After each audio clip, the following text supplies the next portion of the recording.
Hey, this is James. I am the unofficial mayor of Cowboy Country. So glad you are here. This is the plan for the next week or so.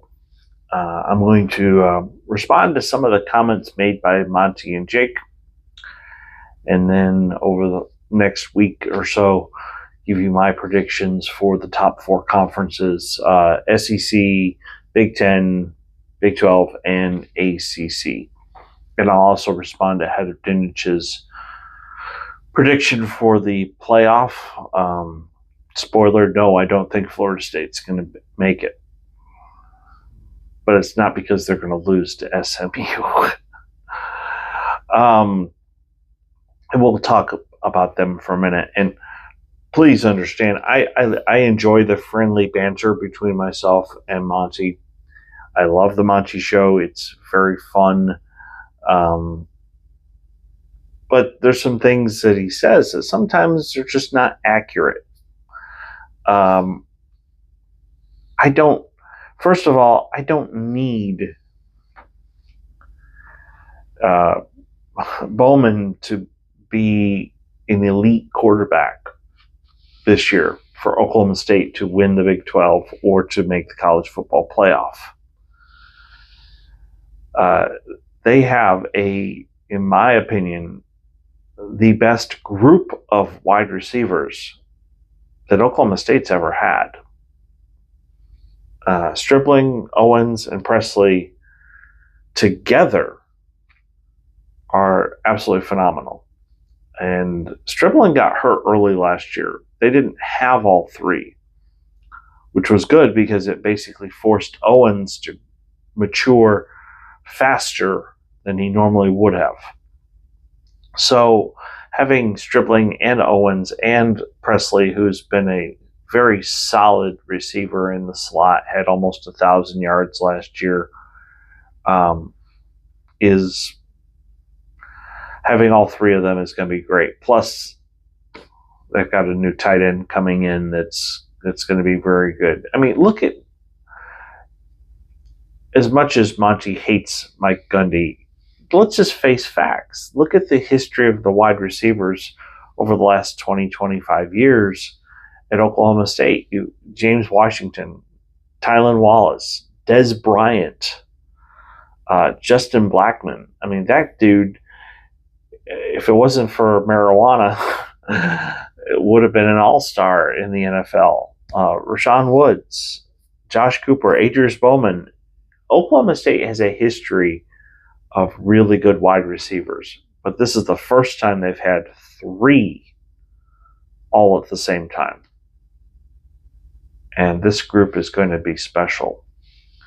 So, do I think that Utah's defense is stout? Absolutely. Do I think I'm predicting that Utah is going to win in week 4? Now, you give Gundy time to prepare, and he'll take that film from week 4 and make adjustments. That's why I'm saying they're going to win in Arlington. Oklahoma State will win the Big 12. Now, second issue, this whole thing with Preston Stone. Yeah, they've had some jokes at my expense about this, but let's look at different quarterbacks that I've had the privilege of seeing in person. Let's go back in time to 2004 when I was still a student and was in the brutal cold of the Cotton Bowl.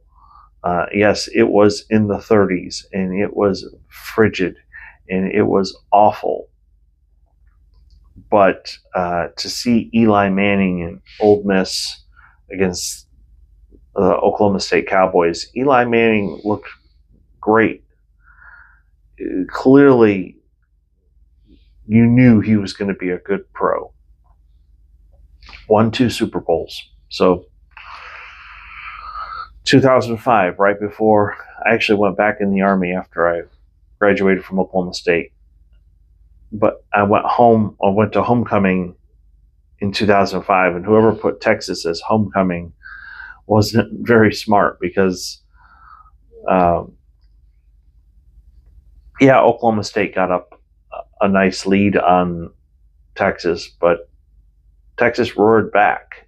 That's when they had Mac Young as a coach, and that was a very good football team, um, especially with Vince Young. So I've seen Vince Young in person, and he looked like a man amongst boys, to be honest. A couple years ago, when Washington played Texas in the Alamo Bowl, I saw Michael Penix. Also got to see Quinn Ewers that day. So I knew Michael Penix was a fantastic athlete. And I feel the same way about Quinn Ewers. I have no doubt in my mind he's going to have a great year. He'll make it to the NFL. And he's going to be a really good quarterback. That being said, I've seen good talent before. I know what good talent looks like. I know what a good quarterback looks like. And I felt that way when I saw last year Preston Stone at SMU. He literally looks like a man amongst boys. He looks the part. This is a guy that, as long as he develops well, and SMU went out in the portal and got 3 offensive linemen to beef up their offensive line. So Preston Stone is going to do some good things in the ACC this year. Are they going to beat Florida State? I don't think so. But I think they're going to give them a very competitive game. And I think at the end of the game, those teams are going to shake hands and they're going to be like, wow, you're really good. So he can make all the jokes about Preston Stone and his man parts and all that other stuff, and it doesn't take away from the fact that Preston Stone is a very, very talented athlete. This guy has all the tools and I believe he can be an NFL quarterback if he develops while he's in college. And that new end zone there, SMU's got a great indoor practice facility. They've got really good facilities now. And I have no doubt in my I know that Monty doesn't watch all of my videos, but I would suggest he goes back and looks at some of the ones, especially the construction one I just recently did. Most of that is done. It'll be done on time for the first game. SMU is for real. They're back. And I'm glad and let me tell you why I'm glad that they're succeeding. There are 2 schools that the NCAA has really screwed over the years.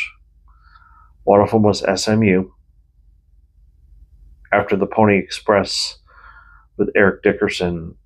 The NCAA went after SMU hard. And the other team that they've screwed over the years is Oklahoma State. So the Cowboys are back, and now SMU's back. And if I wasn't a Christian, I'd be giving the bird to the NCAA because they tried to ruin these schools. They went way beyond what discipline should have been. And I have no doubt in my mind, there were some schools. I wonder how all the information about SMU got put forward. I bet you there were some schools in Texas that sent some private investigators to find out what was going on. So, anyway, Oklahoma State's going to have a great year. SMU's going to have a good year. And Monty and Jake can joke all they want about what I say. But when they hike the ball at Gerald J. Ford Stadium in late September. Win or lose, America's going to see that SMU is a good football team. And when Oklahoma State plays Utah in week 4, win or lose, people are going to recognize that there were 2 really good football teams on that field that day. And people are going to recognize that the new Big 12 is really good. So, if you are new, please hit like and subscribe. I do want to thank you for being here. Thank you for watching. And I will see you soon with some predictions as far as how the conferences are going to come out. Until then, have a great day.